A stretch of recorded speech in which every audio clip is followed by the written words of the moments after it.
So what brought me to needing a second chance, or I would say likely several chances, was my need to feel a sense of connectedness and belonging.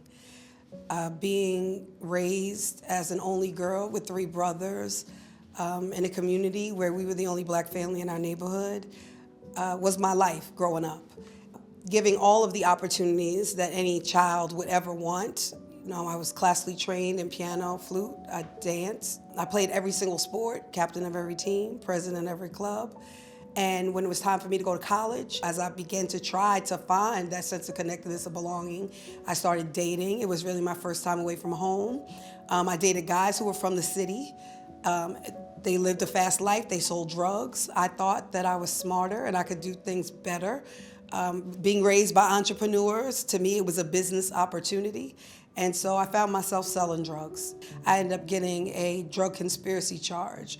And so I got probation and did my probation while scared straight and got completely out of the game at that time. And I get a phone call after 7 years, which was from my connect, and I felt that I could do one last run, and that one last run ended me in federal prison. When I was incarcerated, I saw all of the injustices that were happening specifically around women and girls who were incarcerated, that women were being criminalized for poverty, for addiction, for sexual trauma and violence. And I knew when I came home, because I had education, I had resources, I had community support, that I could do anything.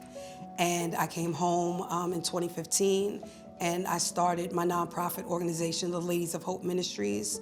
And from there, as I began to build out the programming and support women and girls in 34 states and the Caribbean, it was the same things that people were struggling with. There's over 40,000 barriers to people who are being released from prison. And so it's exciting to be able to partner with Clean Slate, to be able to get these sisters to lead the campaign, because Clean Slate believes that we must, have directly affected people at the helm of this work. But I, unfortunately, am an anomaly, that many people do not have the type of support that I have, and I don't take that for granted. If I am going to want people to have a chance, and I need to be able to give resources in the community in order for people to have them.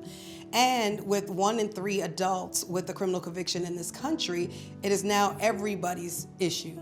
I wish more people would understand that individuals who have a record are people, right? We are whole people, and that a record is a thing. Who I am is a being.